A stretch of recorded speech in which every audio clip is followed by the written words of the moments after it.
post-World War II global order, and a lot of things have to be rethought as a consequence of that. Segment 1, the numbers. Let's just lay out the demographic argument. I'll quote from America Alone.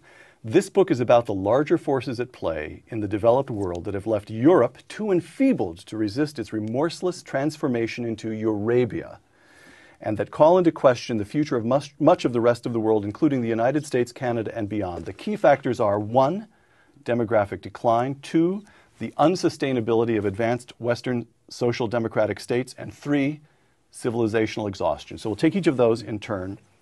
Demographic decline, the argument. Well, Europe has simply given up, for the most part, having children.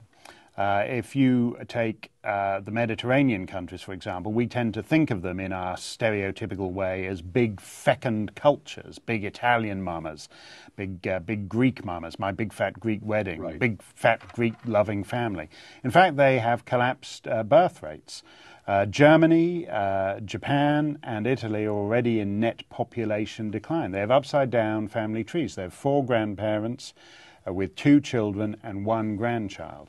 That doesn't have to go on for a long time until you're in serious trouble and you reach a point beyond which you can't recover. And that's what a lot of European countries are at now. Now, some of them are just going out of business. If you look at Eastern Europe, some of the countries that were, until 20 years ago, part of the Soviet bloc, they gave up having children, and they're in population decline, and there's no successor population. What happened in Western Europe is slightly different. In effect, Western Europe imported a large Muslim population to be the children it couldn't be bothered having themselves. And the Muslim birth rate is?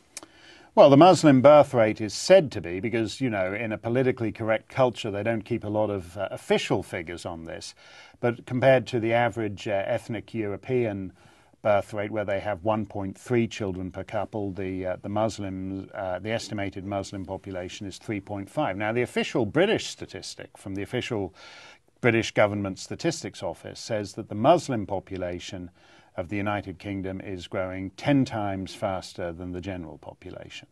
That doesn't have to go on long for the numbers to even out. If you say people think it takes a long time, but if you say have a 90% population, let's not make it any kind of racial thing. Let's call them the Munchkins. Say right. 90% Munchkins, and they have 1.3 children per couple, and then you have a 10% ethnic minority. You can call them the Ruritanians, call them whatever you want, but they have 3.5 children. That 90% and that 10% will have roughly the same number of grandchildren. So in other words, in two generations is all you need, and you've caught up. Yeah. Right. Now you write in America Alone, I'm quoting you, today's high Muslim birth rates will fall, and probably fall dramatically, as the Catholic birth rates in Italy and Quebec have. Question, what is your underlying theory of what drives birth rates? Why would the Muslim birth rate fall? Well, I think there's two kinds of things that drive birth rates. Right. One is it's basic kind of economic improvement. People move from a primitive agricultural society where you don't need large numbers of children to work the farm into more developed societies where you need fewer numbers of children. What's happened in Europe has gone beyond that, though. Mm-hmm. In effect, the social democratic state has said you don't need to worry about children or grandchildren or anything like that anymore. You're taken care of from cradle to grave. There's a relatively high price in taxation to be paid for that, and that's why having a child is expensive in the modern world today. So people have fewer children because it's an economic liability. So if you don't have to have them, why have them?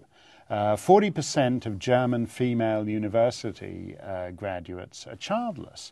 We talk about the maternal instinct, but evidently it isn't that instinctive. Not if you're German.